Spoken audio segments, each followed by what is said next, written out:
Okay. Hello. Well, Hello. Hey, Glare. How you doing, buddy? hold Doing on. great. How are you? Don't give up too much good stuff up. I think we are live. Beautiful. Live. All right.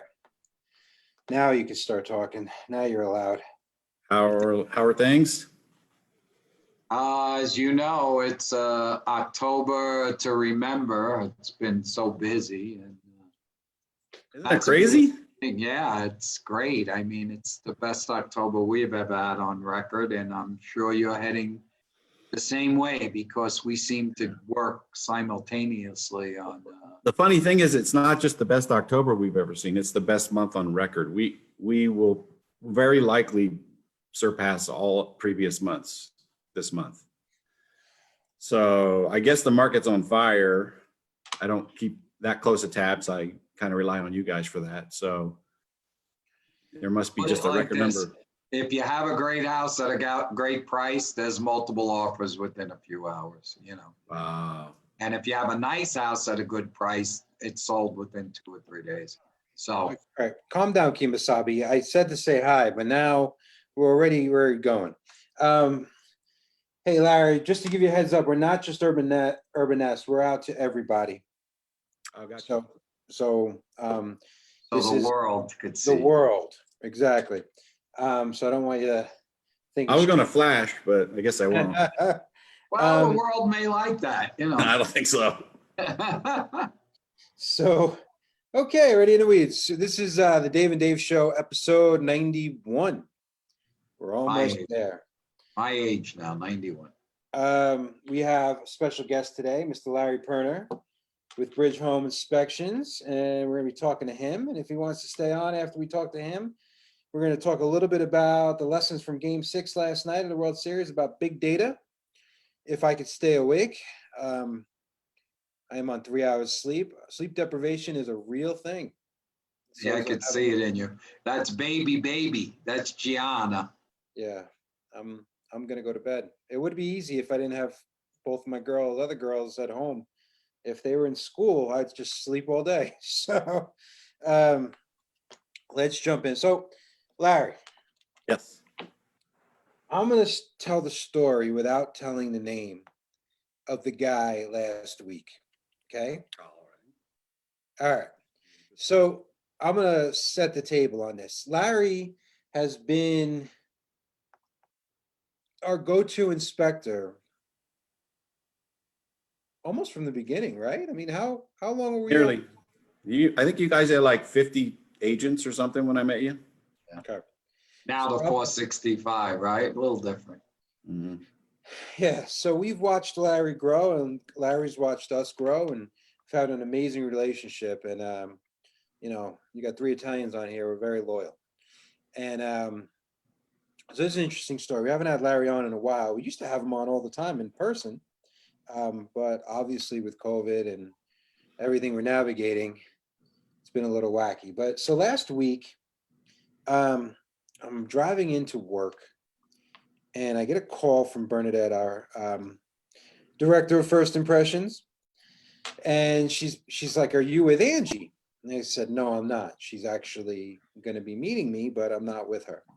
She's like, "Well, I got an inspector at one of her listings, and there's a flood. He needs to talk to somebody." So I said, "All right, put him through." And Lucky man.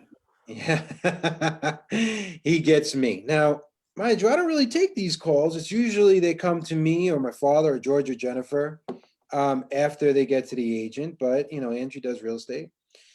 And it just so happens all of our clients are pretty much our friends. So the house that we listed is really good friends of ours that live in Australia. And so the guy gets me and he's like, "Oh, we have a problem." First of all, I say, "I'm Angie's husband," which is one of my favorite titles. But I also happen to be the owner of the company. So I'm the broker as well. So you can talk to me about what's going on, right? And he's like, "Oh, we have a flood. The washing machine's broken and we have a flood." So I'm like, "Okay, like clean it up." He's like, you don't understand. It's 20 gallons of water. It's all over the place. And I said, okay, well, why? How did it get to that point? Well, I was, doing other things and I started it and didn't realize it wasn't attached in the back. That's what it ended up being, by the way, Larry. And I said, well, that's kind of not my problem. Why don't you go figure it out? And it got tense really quickly. And I said, I can't make it there. I have to teach 70 people in literally 10 minutes. My wife has my newborn baby. You're 3 seconds away from Albertsons. Go get a towel and clean it up. He got aggressive.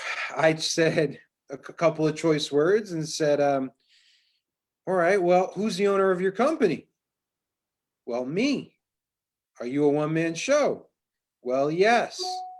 Well, are you going to take care of this? Well, no. I was like, well, it's you made the issue. You fix it. You got to be held accountable. He didn't want to hear it. I reminded him how many agents we have and how many transactions we do and how disappointed I am in a very Italian New York way. And You're doing this a lot? yeah, he hung up on me. So I get to the office and listen, I have a very strong frame and personality, but I know that I'm wrong a lot. So I called my father and I said, Dad, am I insane? And he said, no, you're 100% right.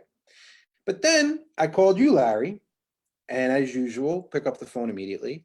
And I said, Larry, like, what would you do in this situation? And you want to share the answer that you gave because you made me feel like I wasn't insane. Sure. I mean, this happens. Some, small percentage of the time you turn something on and something breaks, something pops, whatever. And same exact scenario happened to me one time. I was doing a townhouse and it had a stackable washer and dryer inside of a closet. So you couldn't even see behind it. Turned it on. 5 minutes later, water's pouring out all over the brand new laminate floors. I immediately shut it off. I had one small towel on me and that was it. Started mopping it up. Then I took my undershirt off, used that, wring it out 50 times, got all the water off the floor, called the listing agent, told him what happened. I'm like, this happened. It must not be connected in the back. There was no way for me to know this. It's not like a washer. You can just look over the top of it and see the drain, And they were very appreciative. I waited there till they got there, and I think we actually did find a little sponge mop and I got all the water up. But it's also happened the other way where one of my guys overflowed a laundry sink. He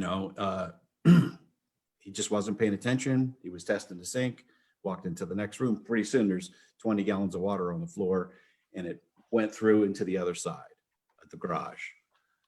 He called me and told me. I zipped over there and it was in Silverstone Ranch. So it was not easy to get there. Got there, 2 hours. I met the water remediation people within 2 hours.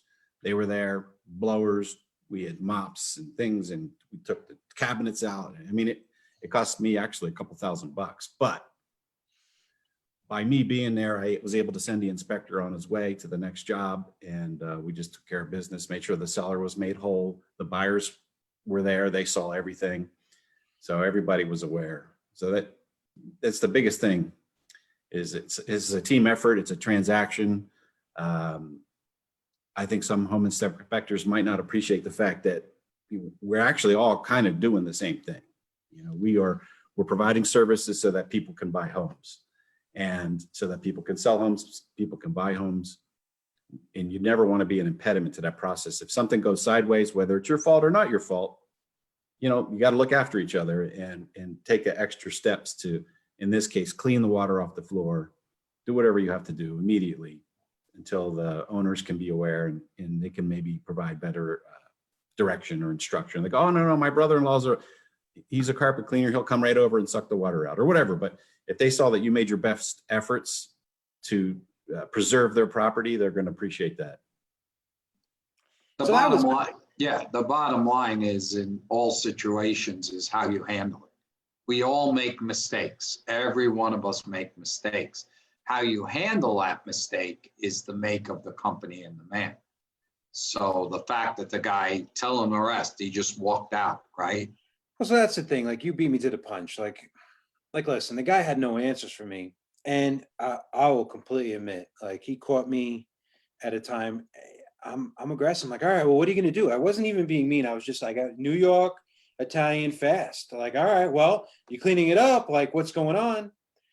And where I got super disappointed and a little bit agitated and triggered was he kept pushing it back to me and my wife.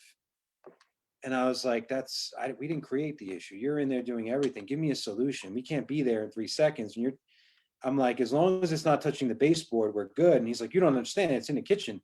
I'm like, that's unacceptable, man. Like, you're calling me, you got to do something, right? Like, there's literally a grocery store 3 minutes away. Jump in your truck, get something, come back and like solve the issue. And he got so triggered by me, who is really not a party to the transaction as the buyer's agent or the listing agent, just the broker, that he called the buyer's agent and said, I'm not taking care of this. I'm leaving. I won't be talked to like this, which was interesting because I really had nothing to do with it, right? So the buyer's agent, who's a sweetheart, had to postpone her trip to come and clean herself. The water, the fan, the whole nine. And I didn't know that part. Yeah, oh yeah. And then when we mentioned, we use Larry, and she's like, so do I. I don't know why I didn't call him on this one. I'll never use the other guy again. And I'm not going to blast this guy and say, who is this? I'm not here to blast people. But the reality is, like, it just reminded me the difference of how when an opportunity arises to set yourself apart from everybody else, you got to jump all over it. This guy had an opportunity to call and be like, hey, here's the issue. I got it under control, but I wanted to just tell you what's going on. And you probably would have been very forgiving and understanding on, oh, well, I guess there's no way you would have known that the tube was not connected on the bottom of the washing machine. Of course. And I would have been like, yeah, it's good to have a backup to Larry. Like, right. like show me something. And he went the other way. And listen, I'm not against mom and pops. I know when you were a one-man show, it doesn't matter the size of the company. You would have taken care of this, whether you have 9 people working for you in inspectors or if it was just Larry. Like, whether it was me and my dad sitting here with 10 agents or sitting here with 460 agents, you still have to rise up and take care of it, even if you're there and doing it. It just reminded me that the relationships you have are so important, and who you choose to work on your homes and actually finish the transaction is so important, because anyone can go check things and do things. And, Joe Schmo, who, used to be a contractor and now does 3 inspections a month, right? I'm not saying he's not bad, but you better make sure that you have people in place, because when things go bad, you got to have a team behind you. So, yeah, everybody's good when everything is smooth and perfect, Like, I worked with that agent before on several transactions and they were great. But it's because everything was perfect. When something goes sideways, what happens then? That's when a lot of the character kind of comes through, and like you said, he missed an opportunity, really. But maybe you caught him on a bad day too, right? He could have been. Yeah, and my thing is, it's all about the home. It's all about getting it closed and taking care of your clients.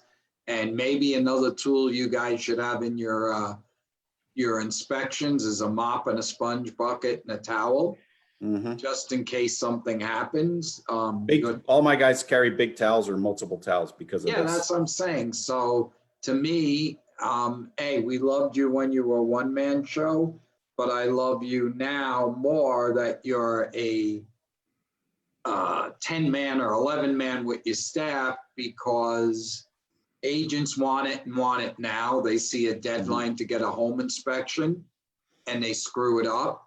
And I'm able to say, call Larry.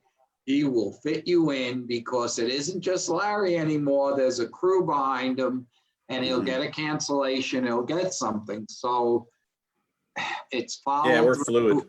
Yeah, I know you are, because I've been still telling everyone call Larry, and I call back and the agent say, yeah, he got me in, which it was their mistake, because they should have scheduled the inspection the minute the deal went.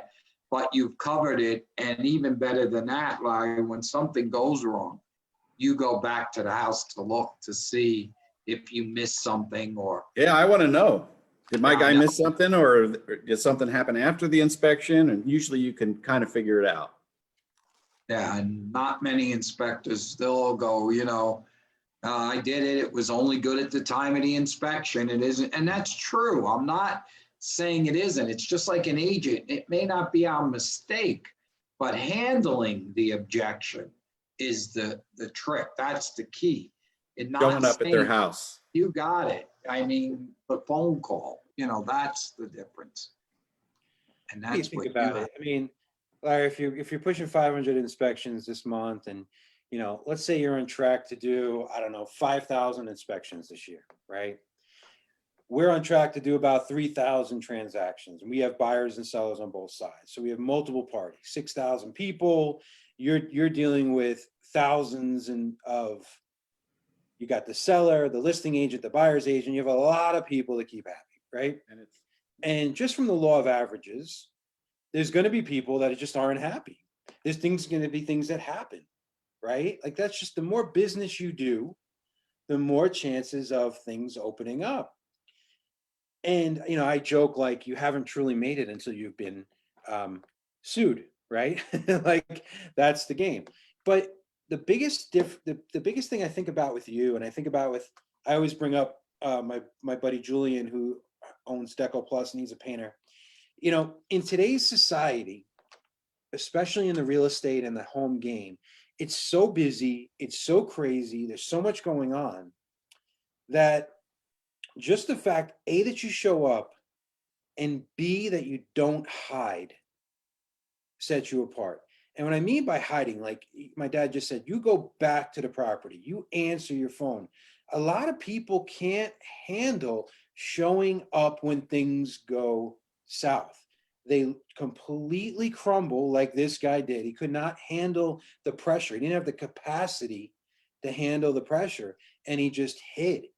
Like, I could forgive everything as long as you show up. And that's what my father taught me. Like there's going to be issues, but you can't just pray them away. You know what I mean? Like, they're just going to go away.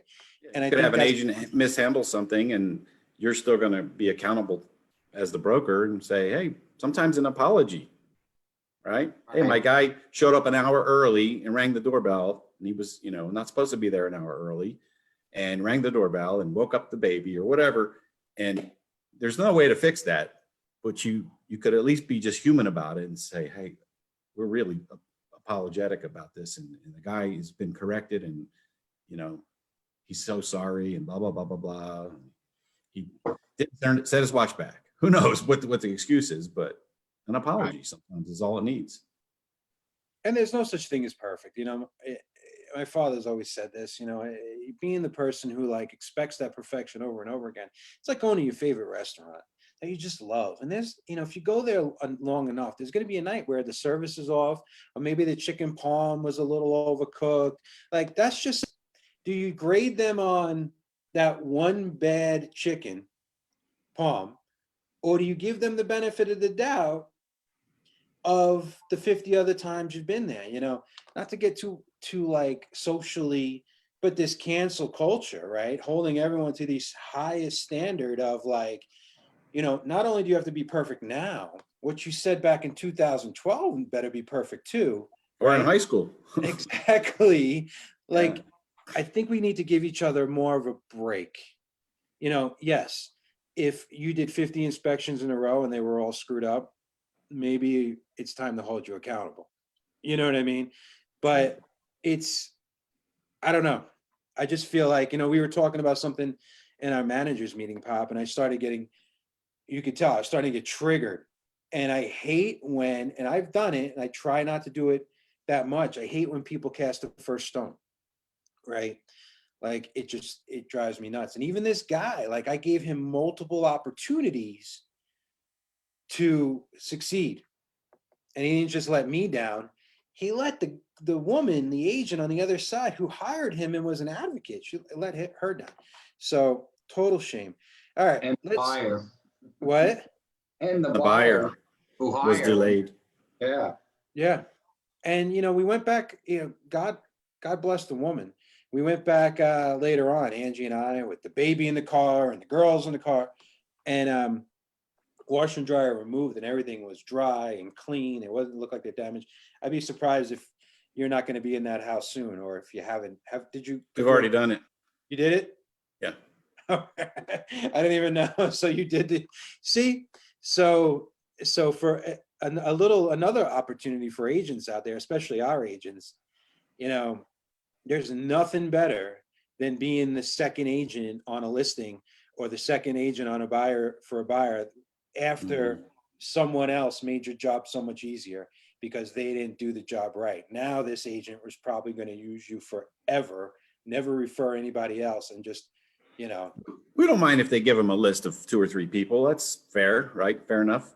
I totally. mean, even my wife gets a list of guys that I respect in the industry. So I think that's fair. But if that person now is off the list, then they're off the list. Put somebody else back on the list. They're off the list. Off the list. Yeah, sounds like it. Very pragmatic and fair. All right, Larry. So totally not premeditated. Anything you've been seeing that's interesting? I mean, have you been doing new homes like Californians. Well, that obviously makes sense. What I are they mean, asking about? Termites and floods and weird questions, or what? yeah, the termite question comes up, of course, but just interesting, because we get their name and phone number, and you can see all the 818s, 323s, the 714s, all the Southern Californians and in the Northern Californians. I mean, we've always had people transplanting to Las Vegas from California, but it just seems like a higher percentage these days for us. We got Hawaiians moving here. We've got New Yorkers moving here. I mean, I can't remember the last time I saw somebody from Iowa, Nebraska, Florida, Texas. They don't move here to here, right? But we certainly get a ton of Californians here, and I think it's just increased. It's probably percentage wise, I would guess 30%. It seems like for us. We are for Hawaiians, we are called the ninth island. Yes, I know. So that makes sense with the Hawaiians. And you bring. I love Pops. You must love hearing this. Is some great anecdotal information coming from Larry. We have this ongoing conversation of, as we lose people who are not going back to work on the Strip, we're bringing in tons of people who are not going back to work from other states who are like, I'd rather live in Vegas, right, and work from home from here. Because, personally, if you're not in Orange County, I'm talking Southern California, if you're not in Orange County or San Diego, there's really no point in living in Southern California, right? I mean, I'll take the 75-degree weather and the fish tacos all day. But once you come inland, you might as well just go all the way to Vegas, right? So I could understand why people are like, forget it. I'm going to have a much better quality of life here. So that's interesting to hear. And then the anomalies, that makes more sense. I mean, why wouldn't you? If all things being equal, we talked about this at the beginning of the pandemic, Pop. If you could do telehealth, work from home, and distance learning, where would you choose to live? On the ocean with a medium temperature of 70 degrees. Well, you got to have the money for that, my friend, and most people don't. Well, you didn't bring up money. You brought up everything else. Well, even in Iowa, because you bring it by, my wife, Angie's from the Quad Cities, which is right on the border of Iowa and Illinois. She was on the Illinois side, broken by the Mississippi River. And I used to joke, after 15 years of living here, I said, I need to find a woman east of the Mississippi. Angie just made it. Just made it. But the Iowa side of the river is growing because they don't have the crazy taxes of the Illinois side of the river, right? And there's a little area called Bettendorf, which is as Summerlinly as you can get for Iowa, right? Like new houses, whatnot. And it's probably as expensive to live in Bettendorf as it is in Las Vegas, which is insane. So if you're in Bettendorf, Iowa, and you can work from home, you'd consider living in Vegas and not dealing with all the horrible winters and things like that. So super interesting. Are the number of closings going up? Like is Uh, October, can you tell, or do you have to wait till October's over to see it? Oh, no, the number of closings are going up. We look at in escrow and they're still high this month. So your November is going to be maybe not at the height of October, but very, very close. Yeah, typically we start to trail off. November, December are Yeah, usually our no. slowest months. Well, because we're looking at in escrow for the month, right? They're going up. So if the in escrow is going up, you're going up. We do it weekly. I do the stats. And right now, weekly, no drop at all. None. Yesterday we made 20. I keep track of appointments made. Yeah. So I keep a daily stat of that. Yesterday, 25 appointments. So that was a pretty good day. So it's been anywhere from 13 to 28 per day. Yeah, I don't see the holiday drop yet. My stats always show it, but no. If anything else, it's Usually still, very slow. Yeah. Between Christmas and New Year's, of course, is the worst for us. Right. I expect that, but I'm saying like that crazy holiday November. Pre-Thanksgiving. Yeah, nothing showing. Nothing. I mean, just the last week alone, 1,007 sold, 1,284 went into escrow. Back on the market in about 1,129 on the market. So we're outpacing again. New on the market. New on the market. We talked about this yesterday a little bit in our Nest Connect just for agents, but I have a feeling that November and December are going to be insane as well. And here's what I think. In the past, I thought as the numbers of COVID go up, less people want to buy and sell. But the true story around it is this: without politics again or opinions or too much, as the numbers go up, I believe people who are like ready to go out and do everything are going to take a pause. Okay. And what's going to happen is there's less things to do. So they're going to be spending more time in their home, less places to spend money. Right. And I believe that is why it is counterintuitive, but I believe people will even be buying and selling during this time. I think that's what we've seen. I think if people were spending their discretionary income and had more freedom and kids were going back to school and people were going back to work, you'd have less people buying and selling homes. What do you believe about that? Do you think, what's your take on that, Pops and Larry? You can tell me I'm wrong, but that's just a little. Well, I think because the interest rates are so low, normally you would say, okay, let's stay, but they're talking about a refi. So now they want to refinance to get out of the house. So they go to the significant other. You know what? We're talking about a refi. We're talking about getting a new loan. I need a gym now that we're trapped in the house. I need an office now that we're in the house. So why don't we just sell and buy? Because in a way, when you're selling and buying, you're doing a refinance because you're taking that 4 or 4.5% loan and now bringing it to 2 3/4. Maybe the rates are the best they've ever been. So I think the mindset is different. And a lot of them are waiting for the holiday slowdown to try to pick the house of their dreams. The reality is do it now, because I don't think we're going to see a holiday slowdown either. That's my opinion. Yeah, I agree that interest rates are really helping to drive this. But there are some other factors, the people who are at home and they're like, let's get out of this condo and let's get our first house, or, all of our kids are grown up now. We don't need 4 bedrooms anymore. Let's downsize. Yeah. This is the perfect opportunity for those folks. And maybe they're not dependent on tips for their income. Maybe these are, retired folks or somebody who's working from home, or their job never stopped. Maybe they're in an industry that was never halted. So, Right. there is I'm sure there's a percentage of the population that were impacted greatly, and maybe this put their home buying plans on pause for however long it lasts. But there's a much larger majority that I thought of existed are able to self-sustain because they work from home, or they were transitioned to home workers. I don't know what it is, but maybe it's the relief packages too. Like what are school teachers doing? Right. I don't know. Larry, how many inspectors do you have now? We have 12.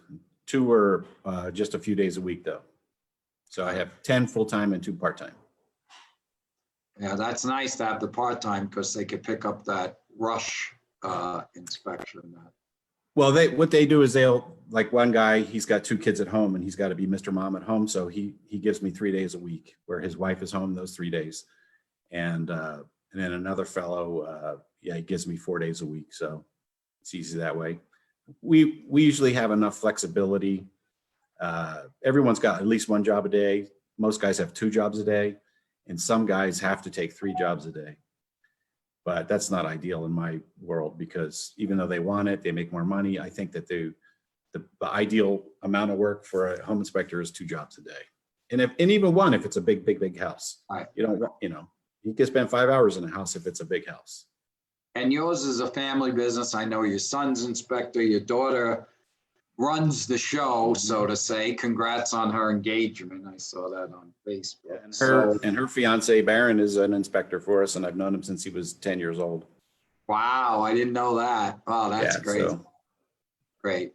So shameless plug. It's Bridge Inspections, Larry Perna, and you could give him your number. I already got it all in here, Pops. It's all here. Okay. It's right there on the logo. I got him linked and the phone number. Boy, are you good, Dave? They go, what is his number? And I go 7-222-222-2222. Yeah. Just keep saying 22. Yeah. So I'm going to transition back because Pops, you didn't let me, you're like a drunk monkey. So I read an article, 2 articles on Housing Wire, and I'm curious again about your, both of your opinions on this.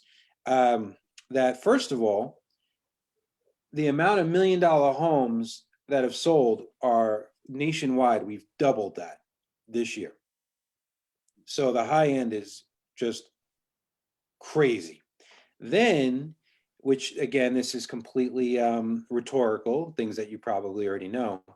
The areas, all of resort towns are insane. So Aspen, Lake Tahoe, Park City, Miami, Palm Beach, all of these areas that people usually just spend seasonally, people are moving there into their second homes or buying a house and actually enrolling their kids into school there. So like I was reading the article that Aspen, for instance, has more kids enrolled in their schools than they've ever had before. So the infrastructure is in an interesting place right now, right?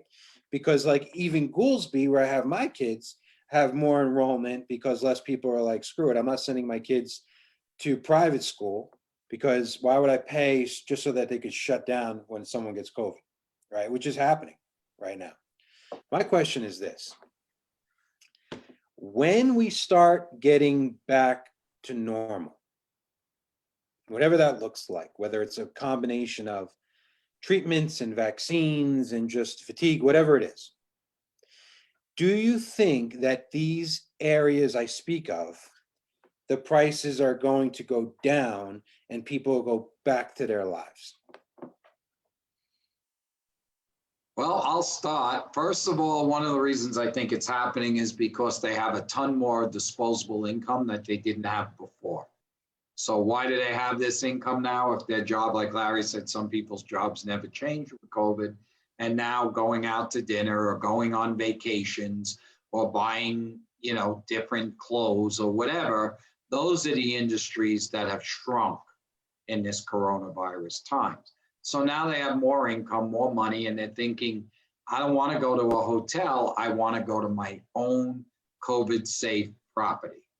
On that basis, my answer to you is, when they register them in school, no.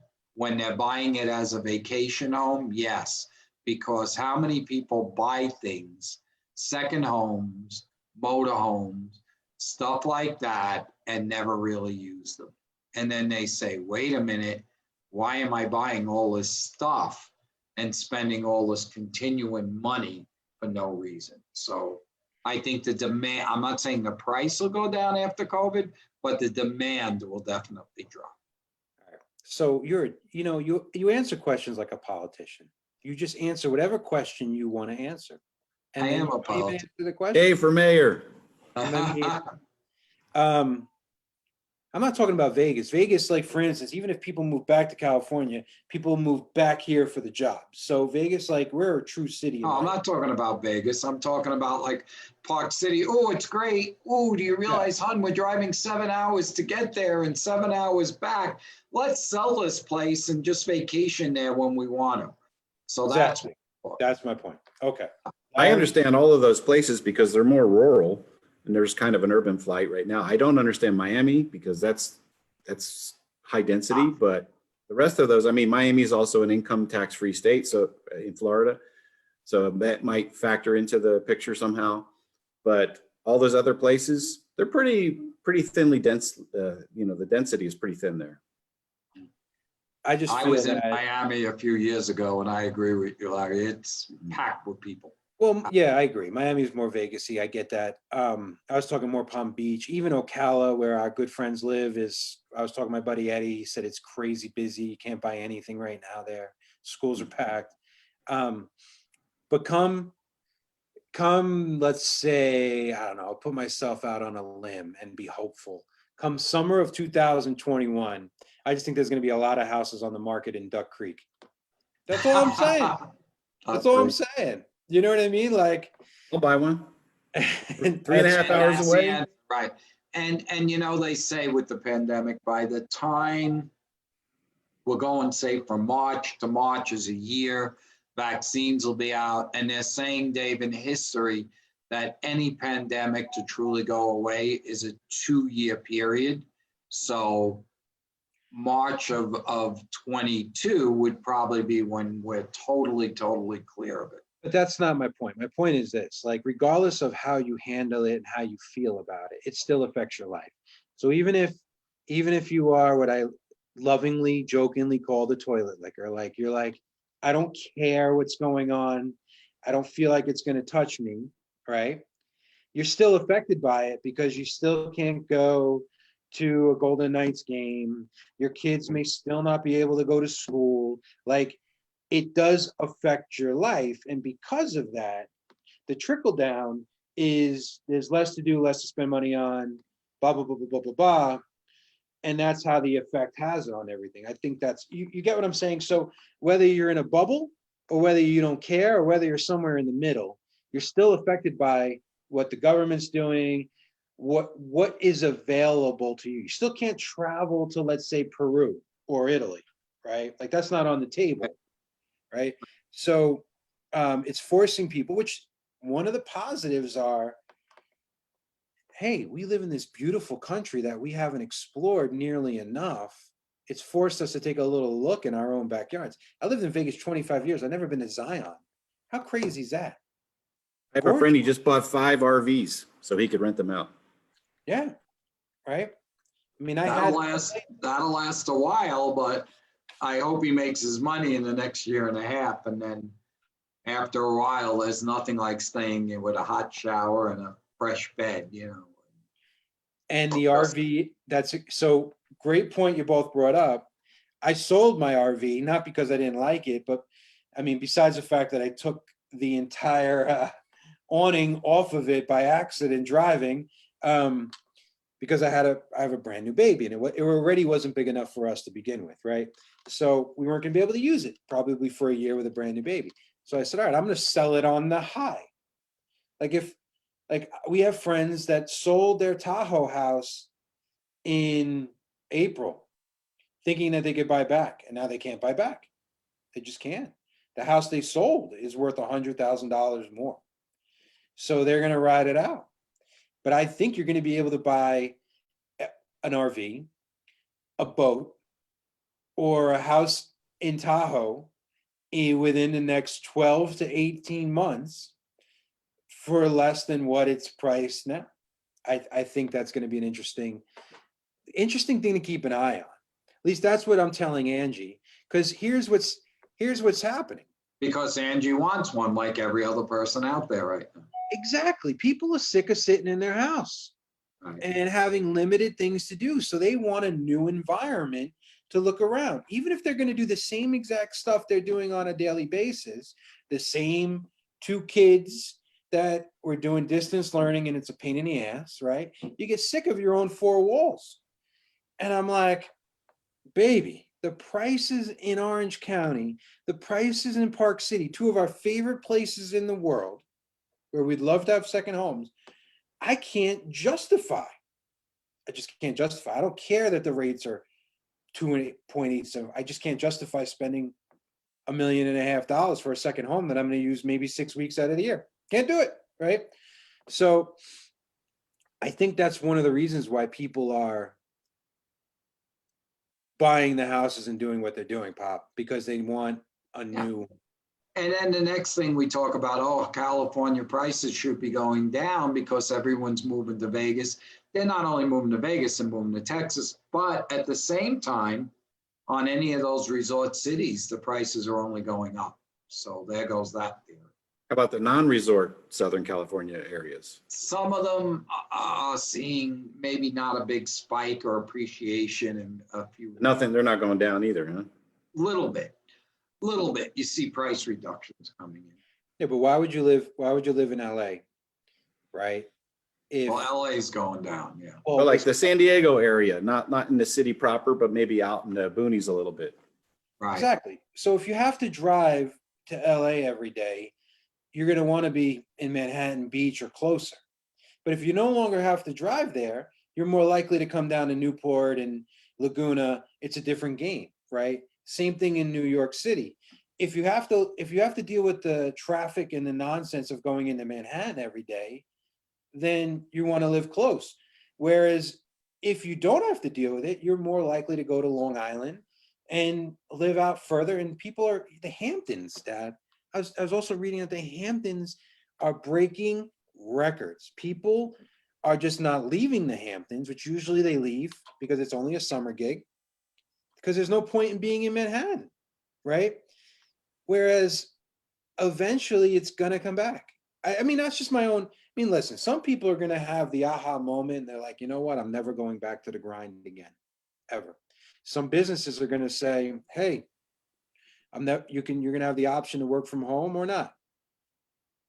But just like we'll always be a brick and mortar, there's going to be a ton of our agents who want to come back, do classes in person, meet with see, you know what I mean? Like, so humans are an interesting thing.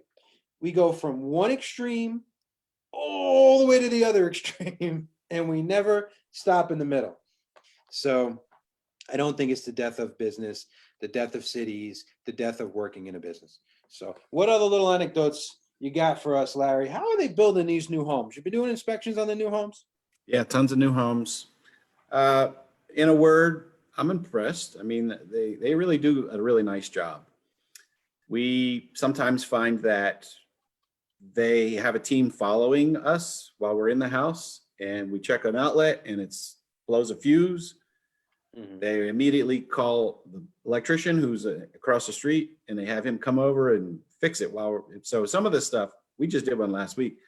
90% of the items that my inspector found were fixed before he even left the property. So some guys are very aggressive about fixing them. Some items they have to have done the next day, or if it's a painting thing or a masonry thing, it can't be done on site. But these are things that the buyer would encounter on their own, or maybe wouldn't notice them.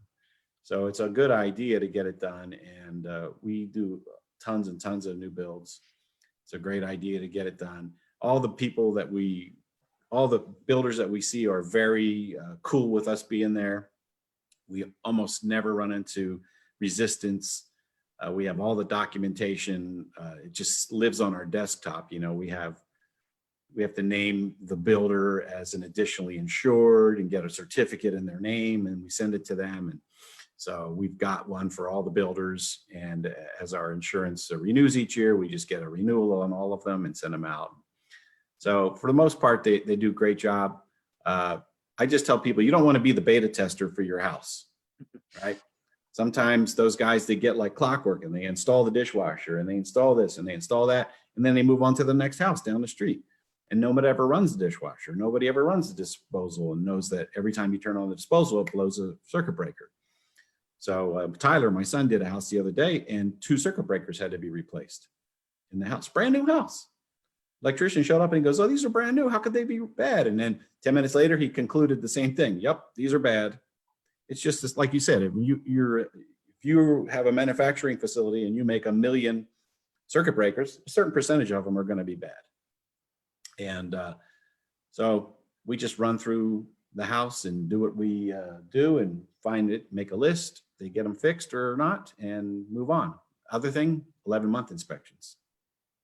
Some people moved in, they never got a home inspection. They've been there 11 months. They're aware of a few things. And there might be other things they may not be aware of in the attic or. I was always an 11-month inspection on the houses I bought new. Great idea. Because I knew that the warranty would cover it, but I knew I had to get it done by you before the warranty ran out. And you live in the house then and you know all the quirks of the house. So I like the 11-month inspection. We did an 11-month inspection going west on Charleston, the very last development up on the right. I don't remember what it's called, but right before you get to the Red Rock Conservation Area. Stonebridge. Beautiful home. And my inspector was there. He, ran through the whole inspection, turned on the heat, switched it back to air conditioning. It was still hot back then. And one of the 2 units never switched back to air conditioning. And so they called us on, the next day and he said, "Hey, the inspector, didn't turn our air back on." So I drove over there. It's on, it's running, but it's not blowing cold. And I explained to her, she understood actually, but I said, all he did was test it. She goes, "Yeah, I know, I was here." He turned it on heat for about 5 minutes. Then he turned it back to AC, but it never got cold again. So I called the builder's air conditioning guy. I'm like, they had a hotline. I said, "These people have no air in half of their house." And they said, "Oh, we'll have somebody there Monday." It was Friday. I'm like, "Really?" I told him what happened, and the owner was very disappointed with Sierra Air. They're a big outfit. They had one person in the whole valley to take care of situations like this. They must have hundreds of installers and technicians, but they only devoted one person. And they said, since there's 2 air conditioners in the house, it's less of a priority. Our first priority is people who have, and I understand that. I said, but this house is 11 months old. You got to send somebody anyway. So these are things that we find. It was, who knows what it was, but it didn't turn back on, but they did get it resolved. And air conditioners are funny things, man.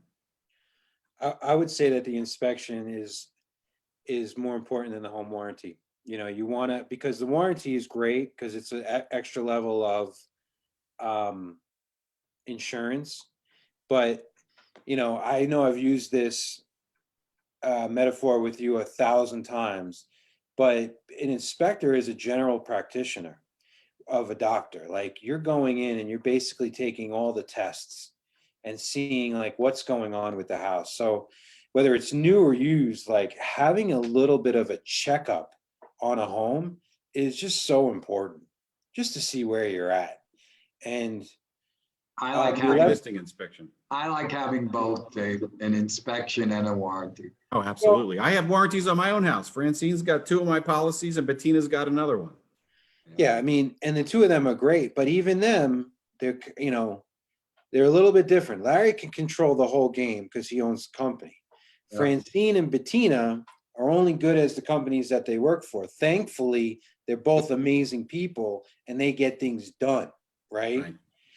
And I agree with you, Pop, but even on a new home, get the 5-year warranty because it's super cost effective. You're saying how great the home warranty. I'm going to tell on you. My dad used to, when he lived in one of his houses, he would only put the home warranty on the year that he thought that the water heater was going to blow. He would play like a And it little. never worked. It never worked. It always, I'm the only one in my last subdivision. My hot water heater was 15 years old and never blew. The minute I sold it, it blew. But I had a home warranty, so they were covered. But make sure you have the good rep for the home warranty. Just like Larry's going to come back if something's not right. Yeah. The rep is the one when the insurance company, the warranty company starts giving you the runaround. The rep is the one to be like, no, we're going to get this fixed. But these are the little things that matter on a transaction. These houses aren't perfect. They're built quickly. Boom, they go, and they need to be watched. So now I'm going to go, people aren't perfect and houses aren't perfect either. But they're not. You're right. I know that I'm scared to not renew my home warranties. Exactly. The minute I drop them, I feel like one of my water heaters is going to go, one of my ACs is going to go. So yeah, my big fear is the AC. And the great thing about our reps, my house is 18, 19 years old.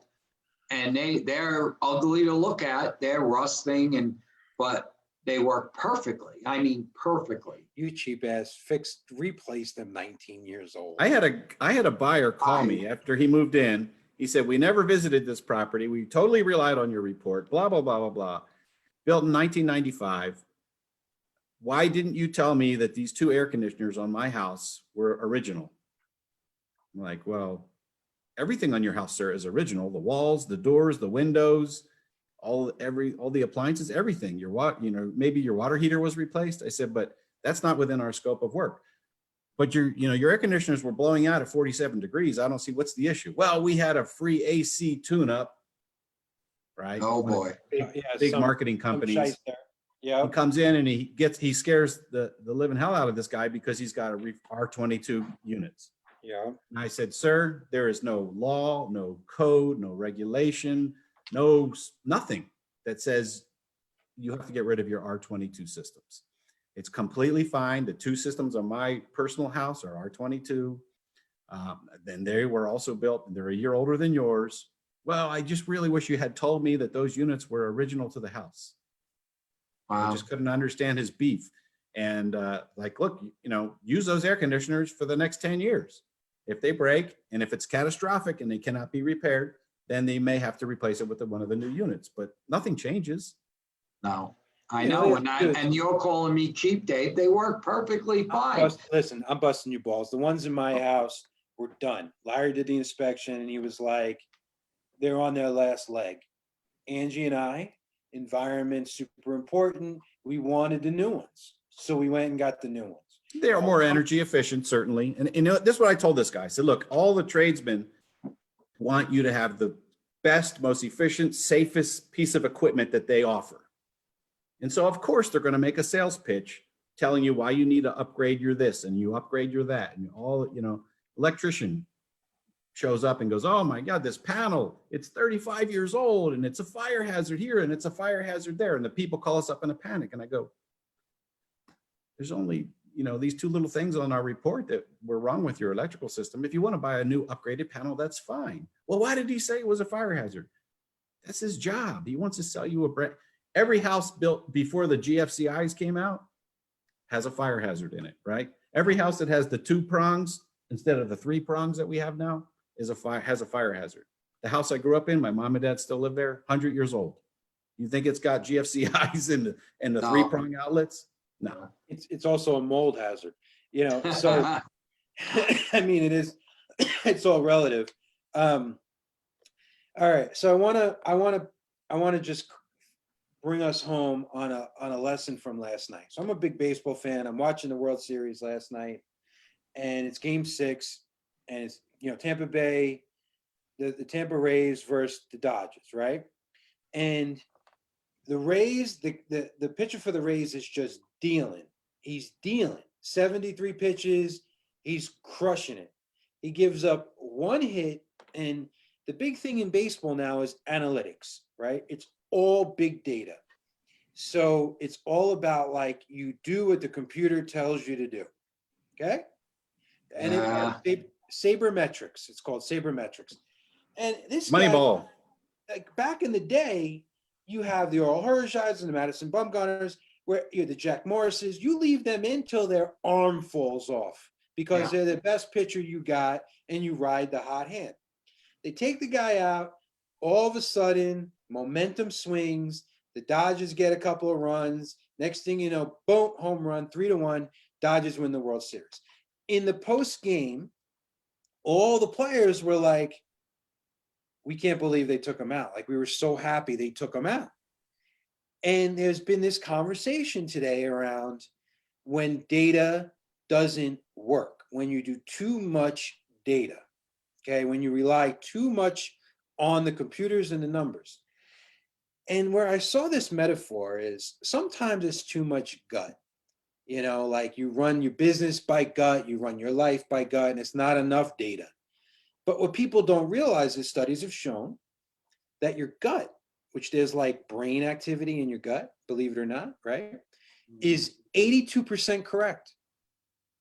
Is that not insane? Like when you follow your gut, it's right 82% of the time.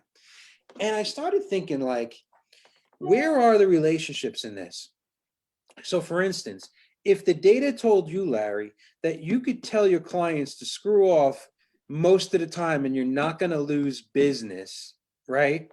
Or if you don't go the extra mile because the return on investment isn't worth it, you're not going to play that game. You're going to say, I'm just going to go with my gut. I'm going to be a Yeah, relationship. because it would actually make me feel uncomfortable personally. Exactly.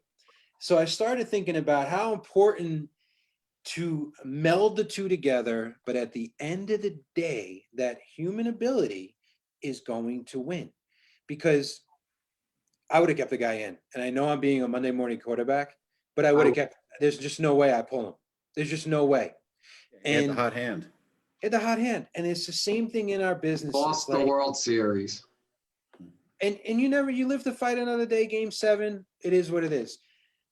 While we need to have big data in our lives, we need to have the technology, the CRMs, the systems, the processes. They make us more efficient. It's great, but it needs to be prioritized correctly, and that's underneath the relationships. I have tried to call Cox 3 days in a row. 3 days. And every time I press 1, because this is my phone number attached to the bill, it hangs up on me. I went online. I downloaded the app like they told me to. Talked to the fake guy. Said I want to change my contract. Boom. Kicks me off the app. And I said to myself, you got to be kidding me. This is processes and techniques I would have never considered CenturyLink in my life. Now I'm calling them today. So I think I live in the world of how can what I'm experiencing right now, how can I translate that into my life or my business life? And then I saw it. Another part was one of the guys got the coronavirus. It's a whole nother story for another time. And he was out celebrating. But that was kind of my takeaway. Relationships matter. Don't rely on the big data too much. Everyone has access to the data. The technology is ubiquitous. It's the relationship we have with Larry transcends any Wall Street backed big inspector that comes into the game. This is an 8-year relationship. When I call, Larry answers the phone. We have depth, we have time together, we have trust, rapport. That transcends. If we don't have that anymore, we're done as a society. We're seeing it in politics, we're seeing it in society. Relationships matter. So Follow your gut. I think that explains why my gut is growing bigger. Maybe I'm getting smarter. Is that it? Maybe you're getting older. No, I'm only kidding. Smarter. You're not getting on the ladder as often, right? So, any parting shots, Larry? Anything you want to say? Keep up the good work. You guys are selling a lot of houses. I think that's great. You're always recommending that they get a home warranty and a home inspection. I think that's a great idea. I follow that advice myself. Carry on. We do appreciate you. We do try to answer the phone with a real live person all the time. If you ever get a busy signal or a voicemail, that means that there's too many calls going at once and we don't have another human, and we don't like to use call centers or anything like that. I'd much rather that's it. hear, I'd much rather hear Nikki than for inspection things, press 1, and for, and Yeah. then you're just pressing 0, 0, 0. It's nice to Yeah. catch up with Nikki. And even if we have somebody who speaks Spanish call, and they don't speak English well, and I'm not here to help them, we'll transfer it to one of my Spanish speaking inspectors. So, Beautiful. I mean, that's always been an important thing to me, is like, you get a real live person. Mhm. And you've managed to scale without losing your soul. So important. So that's our goal here. All right, thank you, guys. Pops, parting shots. Parting shots, buy a house, use Larry to inspect it. The interest rates will never be this again. You're gonna buy him. You're gonna buy in Pasadena, or you're gonna buy a rental in Summerlin. Maybe both if I find the right price. All right, parting shots. Thanks for watching. We will be at you next week. Thank you, Larry. Thank you for being the guy who shows up all the time and being a part of our team and growing with us. So we will see you soon. Take care. Bye. Bye.